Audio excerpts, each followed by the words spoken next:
pessoal, tudo bem? Estamos aqui no Bate-Bola com o Mercado com o CEO da FBIS, Fernando Alfen e Paulo Loeb, e nós vamos ter um papo aqui bem descontraído, conhecer um pouco de toda a carreira deles, conhecer um pouco da agência. É um prazer receber vocês aqui no programa. O prazer é nosso. Obrigado, prazer é nosso. Que legal. Eu acho que seria interessante a gente começar a falar um pouco da carreira de vocês, como que vocês fizeram cada um para chegar aonde chegaram, contar um pouco da história, porque é uma coisa que todo mundo em casa quer saber. Eu? A minha demora mais. Eu comecei a minha carreira empreendendo muito jovem. Eu tinha uma agência de propaganda que eu abri logo que eu, ainda na faculdade, e durou alguns anos. Na sequência eu fui trabalhar na FNASCA Sat&Sat, fiquei 13 anos lá, fiquei muito tempo. Depois entrei para montar o departamento digital da FNASCA. Depois eu virei diretor de criação e mais ou menos no meio desse percurso eu fui convidado a assumir a área de estratégia, né? Na época a gente chamava isso de planejamento. E da FNASCA eu saí, fui assumir a área de estratégia da Thomson. Na época se chamava Thomson, hoje chama Wunderman Thompson. Depois fiquei 6 anos lá. Depois eu saí da Thomson, eu fui convidado por um amigo a empreender novamente numa startup de comércio social. Fiquei lá 2 anos e depois eu fiquei com saudade da propaganda e os sócios da FBIS me convidaram para vir para a FBIS e eu estou aqui há exatos 4 anos. O nosso mercado é viciante, né? Totalmente. Quem é da publicidade... Não, tem gente que desiste rápido e vai embora e nunca mais volta. No meu caso eu quis voltar. A grande maioria volta. Bom, minha história começou como anunciante, então minha carreira começou no Unilever. Eu fiquei 3 anos no Unilever. Um baita anunciante, né? Super anunciante, então minha escola, meu primeiro contato foi lá. E aí um amigo criou uma startup chamada Fulano.com. Saí da Unilever e vim trabalhar no Fulano com ele e outros sócios também. A bolha da internet estourou e o Fulano.com, longa história e muito trabalho depois, virou a FBIS. Então o Fulano Business, olha que legal, deu nome à FBIS. Aí eu saí durante um período, fui para os Estados Unidos, fui estudar e também fui trabalhar lá. Trabalhei numa empresa chamada Bright House, uma consultoria criativa muito legal. Voltei para cá e aí já se passaram 24 anos, então bastante tempo aqui. Bastante experiência. Muita gente não sabia dessa história do FBIS. Realmente contar para o povo sabendo. Queria entender também um pouco o momento atual da agência, o que vocês esperam para 2023. Queria que vocês contassem um pouco o momento que vocês estão vivendo aqui. 22 foi o nosso melhor ano em todos os aspectos da nossa história. A gente cresceu em receita na ordem de 35%, então caramba, bem expressivo. Bem expressivo, em cima de 21, que tinha sido o nosso melhor ano até então. Então a gente vem de 2 anos consecutivos de bastante sucesso dos nossos negócios. Isso se dá a várias razões. Primeiro é que o negócio da FBIS é muito diversificado, né? A gente tem a FBIS que atende grandes contas publicitárias, como Stellantis, né? Jeep, por exemplo, né? Fluid Stellantis, Visa, Warner, Banco BMG, Google, TOTUS, Samsung, marcas muito importantes no nosso portfólio.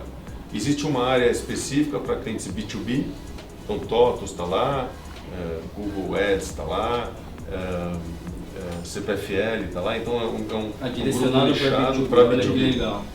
Tem uma outra área de MarTech e outra de Mobile Advertising. Então, a FBIS, vou chamar de Grupo FBIS, claro, é um grupo bastante diversificado que faz com que a gente possa atuar de uma forma bastante completa com os nossos clientes e também em movimentos anticíclicos de acordo com a economia. Então, durante a pandemia, muitos dos nossos serviços eram voltados à transformação digital, o que manteve uma saúde financeira importante.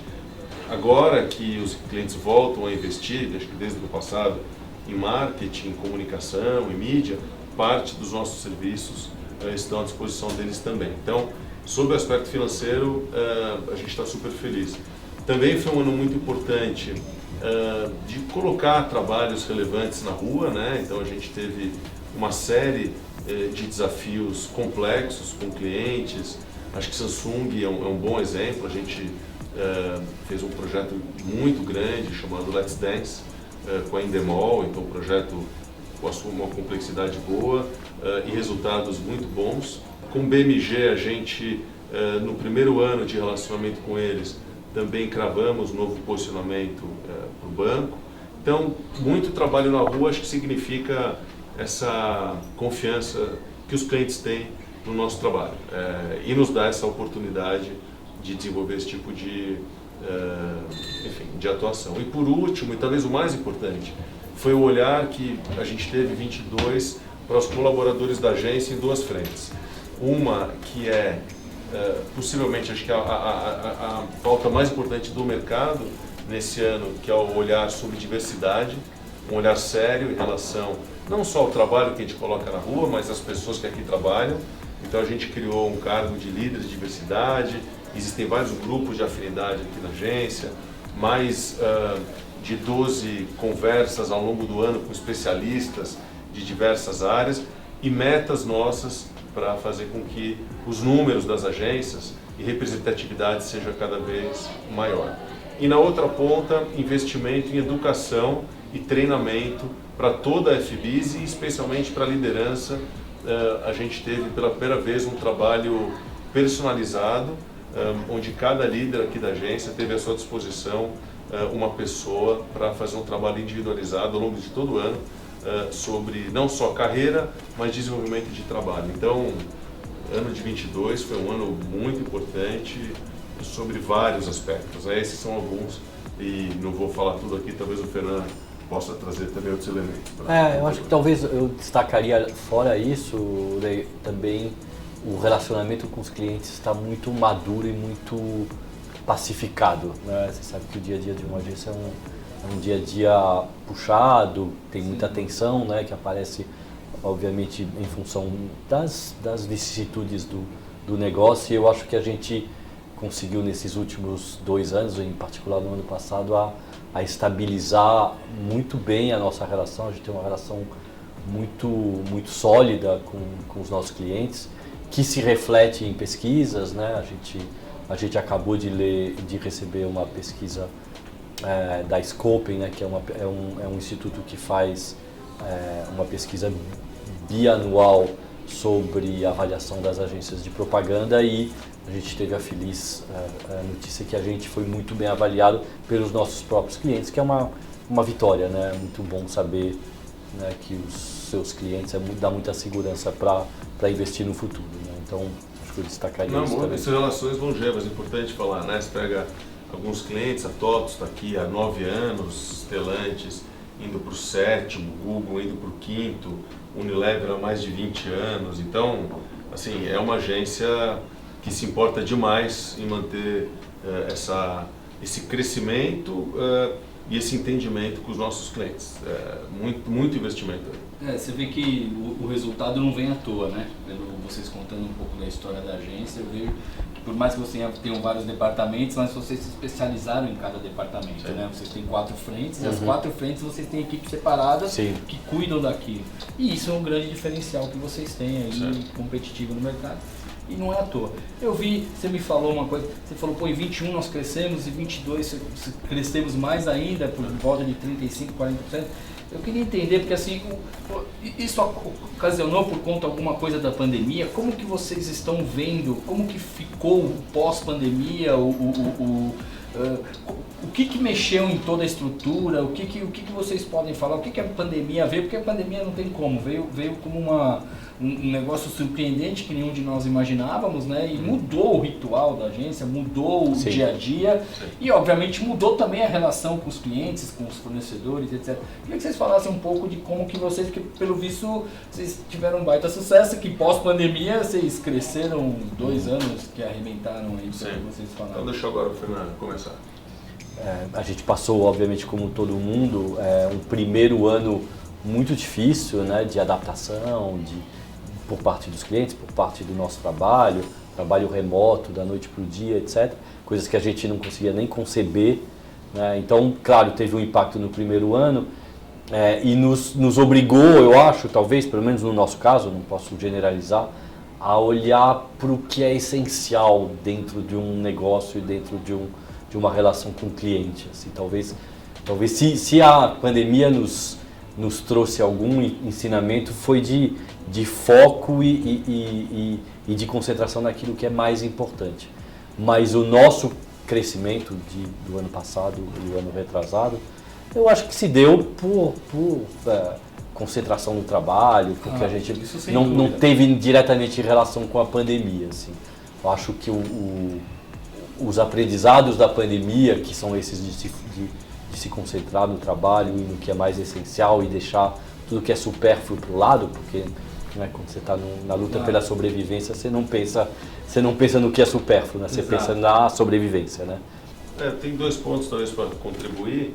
Como a nossa essência é uma essência digital e o mundo cada vez mais vem para o nosso campo de atuação, eu acho que é natural que os clientes veem na gente um parceiro, seja para algo tão simples e tão complexo, na verdade, quanto implementação de mídia digital, que virou um negócio bastante complexo, se quiser fazer direito, juntando métricas, KPIs, e a cada trimestre aparece uma nova possibilidade de canal ou uma nova rede social, e não é tão simples para você fazer direito. Então, como a gente veio daí e nos tornamos uma agência full service, acho que é natural que os clientes concentrem seus investimentos nesse aspecto com a gente. Então, acho que essa é uma circunstância macroeconômica, vamos dizer assim.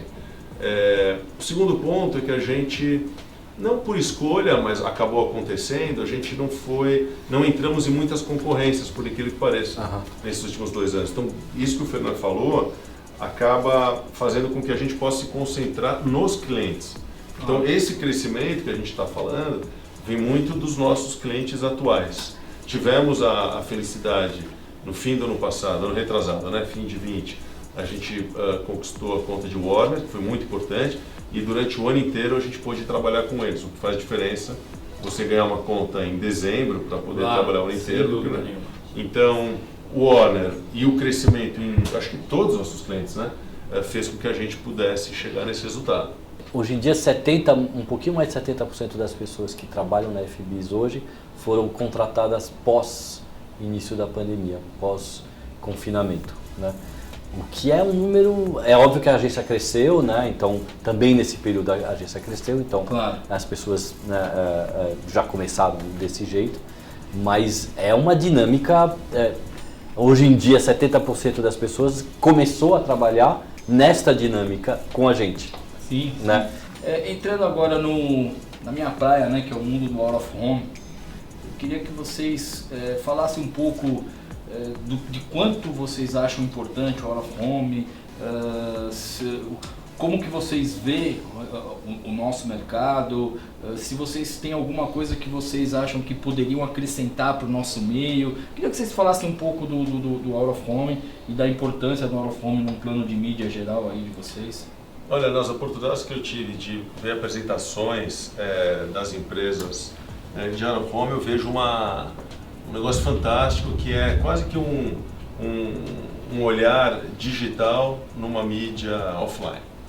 Então, você falou de métrica, de resultado, eu estou vendo um esforço muito grande, muito investimento dessas empresas em fazer o tracking de resultados, seja inclusive não só de awareness, mas até potencialmente de conversão. Então, vários dos investimentos que a gente faz tem esse componente. Então, as métricas claras, geolocalização permitindo também uma sofisticação maior, inclusive alinhado com a criação para cada momento ou para cada região onde as coisas acontecem. A gente teve recentemente um projeto com a Casa do Dragão, né, um projeto do nosso cliente Warner, fizemos com a Eletromídia, e não só, acho que o resultado foi muito positivo sobre uma perspectiva de awareness, né, de conhecimento sobre o que era aquele lançamento, mas sobre um olhar criativo também por incrível que pareça, né, a gente vem do contexto digital e grandes marcas fazendo um trabalho no mundo, né, digital, e foi justamente aqui, numa oportunidade de out of home, que a gente conseguiu fazer com que houvesse um destaque muito grande, fazendo com que as áreas de mídia e criação trabalhassem juntos para viabilizar o que foi esse projeto. Então foi fantástico, é só o começo, a gente está super aberto para investir cada vez mais e de forma inteligente. Não, a gente que faz muito planejamento com a Fome, vive isso, a gente vibra quando vem uma ideia criativa, um projeto especial, algo assim, porque vai chamar mais atenção, vai dar mais resultado, e no final o cliente, que é o maior interessado no negócio, ele vai sair muito mais satisfeito, e também ou o veículo ou a mídia que foi implementada, ela vai ter maior resultado. É o que você falou, pô, a gente criou um negócio que foi um baita bom. Então assim, quando a criação ela trabalha um negócio bem feito, né? A gente até brinca, eu falo que às vezes a criação é importante, não só a parte de criação, mas também a parte de altaria, né? Às vezes o cara quer colocar uma divulgação muito grande num espaço pequeno e acaba não dando leitura. Então a gente briga muito para isso. E a questão das métricas também é o que você falou, que é importante demais. A gente tem batido muito nisso e cada vez mais eu acho que o mercado tem que investir, porque a maioria dos outros meios estavam mais avançados, e o OH agora está investindo muito forte nisso. Então agora tem alguns institutos, hoje tem algumas pesquisas, ou geolocalização, ou o hábito de consumo, ou tudo geral, todas as ferramentas possíveis para poder dar maior resultado para o nosso meio, obviamente. Tem uma coisa que é engraçada na mídia exterior, é que é a mídia mais básica que existe, né? Eu acho que talvez tenha sido a primeira mídia que apareceu no mundo, né? Sim. Os muros pintados, etc. Essa é a mídia exterior, é isso. O outdoor. A mídia exterior é a mídia mais primitiva, entre aspas, e tem uma espécie de movimento de renascimento da mídia, já há alguns anos, né, da mídia exterior, né, que é essa mídia que exige do profissional de comunicação, do profissional criativo, do profissional de marketing, um poder de síntese, né, uma capacidade de sintetizar, por maior que seja o espaço, mas numa concentração muito grande de mensagem, imagem, muito grande, o que é um exercício criativo excepcional, né? Porque uma coisa é você ter 8 minutos na televisão para contar uma história, outra coisa é você ter uma passagem de 3 segundos, 2 segundos, 1 segundo na frente de um painel ou e você conseguir, né, ter atenção, né, e ao mesmo tempo passar a mensagem, né? A gente queria destacar também uma campanha que a gente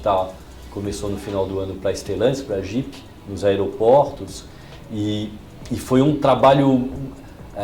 A dificuldade da mídia exterior, que é essa dificuldade de conseguir criar num ambiente muito básico, com muito pouca capacidade de concentração, né? Porque você não está ali para ficar na frente. Claro, você tem que chamar atenção e ser rápido. Não é a internet que você clica, você põe no endereço e você vai atrás. Ou no sofá de casa que exatamente. O cara está sentado esperando. No trabalho que a gente fez para a Jeep, a gente olhou ponto a ponto, e essa é uma outra dificuldade, é que formatos diferentes, lugares diferentes, mensagens diferentes, produtos diferentes para cada um dos lugares, né? Então é como se você tivesse, 28 canais diferentes, né, para um aeroporto só, cada um deles com uma mensagem diferente. Então é um trabalho muito trabalhoso e ao mesmo tempo muito excitante do ponto de vista criativo. Assim, eu vejo isso. Fora, obviamente, né,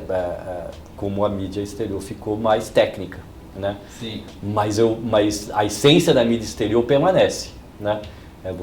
Que é a mídia básica, a primeira mídia. Né? Eu acho que tem uma pegada também de serviço recentemente, né?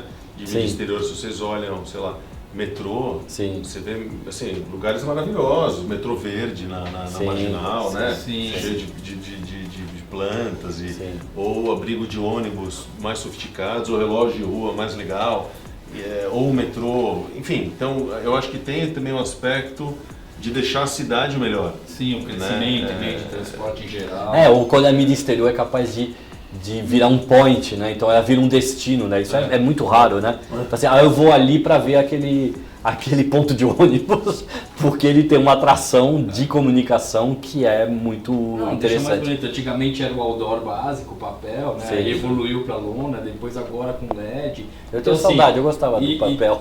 E ele existe. Existe. Em muitos lugares do Brasil a gente ainda não consegue não fugir do papel.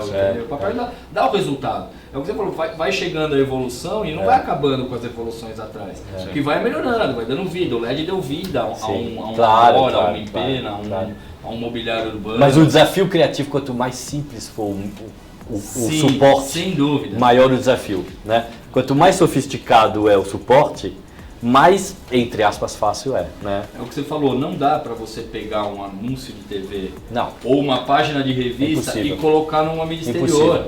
Você tem que pensar naqueles 3, 4 segundos, ou que o cara passou com o carro, ou que ele está num meio de transporte que ele está com pressa, ou mesmo num shopping, ou em qualquer outro local que eles estejam, você tem que chamar atenção logo de cara. É diferente do cara que já está receptivo a sentar no sofá e... E tem uma outra coisa da mídia exterior, agora vamos falar bem da mídia exterior.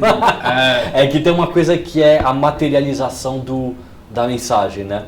Nesse mundo tão virtual, inclusive a televisão é virtual, né? Porque é uma imagem que passa. Você tem uma coisa na cidade, né, que materializa a marca, é importante.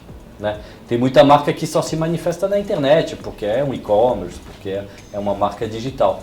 Para essas marcas também é muito importante, de repente, o público saber que existe fisicamente. Né? E eu acho que a mídia exterior dá essa materialidade para um mundo muito virtual. Né? Eu acho... E o resultado, obviamente, vem. Claro. Eu fora a agência de planejamento, eu tive uma época um veículo e a gente vendeu para um outro grande grupo. E na época eu participava da BOH, né, que é a associação, porque eu era veículo, e a gente criou, junto com todas as grandes empresas do meio de out of home, a gente criou uma campanha para mostrar a força do OH. Então criou-se um personagem que ninguém sabia onde ia levar, e nós começamos a montar um monte de teaser pela cidade. Então você imagina, relógios, mobiliários, terminais, shoppings, tudo que... Todos os meios se juntaram e nós começamos a criar uma frase de um nome fictício de uma pessoa. Então ficou a cidade inteira uma semana querendo saber quem era aquele cara. E no final era simplesmente pra gente divulgar e mostrar, ó, esse cara é isso. Eu fui impactado por essa campanha. Você foi impactado, assim, então que foi só para mostrar que o OH funciona. Então assim, é uma ideia criativa. Sim, legal. Então assim, as propriedades de mídia elas funcionam, mas quando a ideia é criativa, ela funciona mais ainda. Claro.